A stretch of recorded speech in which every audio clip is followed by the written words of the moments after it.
नमस्कार मंडळी. तर ह्या दादांनी त्यांनी आपल्याकडनं पहिल्यांदा औषध नेलं होतं आणि त्यांना आहे ना किती दिवसापासून त्रास होता ते स्वतःहून सांगतील. किती वर्षापासून त्रास होता आणि आपल्या औषधांनी त्यांना किती फरक जाणवलाय. मला 6 महिन्यापासून खूप त्रास होता. हो. फेब्रुवारी महिन्यामध्ये मी 13 तारखेला आलो, 2 पुड्या घेतल्या. मला 99% फरक पडलेला आहे. त्यासाठी परत म्हणलं होऊ नये म्हणून मी परत 2 पुड्या घ्यायला आलो. आपलं जसं म्हणजे कॉल वगैरे झालता का याच्या अगोदर आपलं कॉल कधी वगैरे नव्हता झाला, पण मी रील्स वर बघूनच म्हणजे आलो होतो इथं. औषध आणि देण्यासाठी? दुसऱ्यांना पण चौकशी केली होती. हो. त्यांनी सांगितलं फरक पडतोय म्हणून इथं आलो. आणि असं म्हणजे आपल्याला तुम्हाला असं वाटतं का इथं आल्यानंतर फ्रॉड वगैरे होतं वगैरे नाही फ्रॉड सुरुवातीला? वगैरे म्हणजे डायरेक्ट इथं आलं तर फ्रॉड वगैरे होत नाही.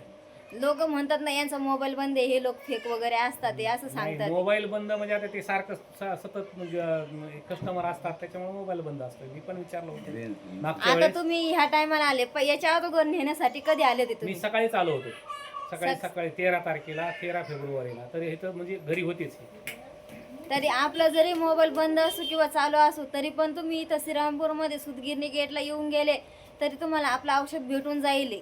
आणि आपल्या नंबरवरती मी अजूनही तुम्हाला सांगते का आपल्या नंबरवरती अजूनही फ्रॉड चालू आहे. तर त्यासाठी आपण ऑनलाईन अजून कोणाला देत नाही. तर इथं आल्यानंतर मोबाईल जरी बंद असला तरी घरी आल्यानंतर 100% औषध तुम्हाला भेटणारच आहे. 100% मिळतेच इथं. आता हे आलेत काका आणि बाहेरच्या त्यांना लोकांना काय शंका होती की इथं बंद असते का चालू असते, त्यासाठी फोन करतात. हो. बाकी काही नाही. तर आपला फोन कधी जरी असला सकाळी किंवा दुपारी जरी असला किंवा कधी गर्दी नसेल तर त्यावेळेस चालू करतो.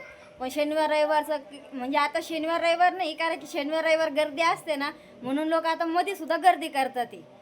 सोमवार मंगळवार कधी जरी आला तरी 100% औषध भेटले जातं. चालतंय, धन्यवाद.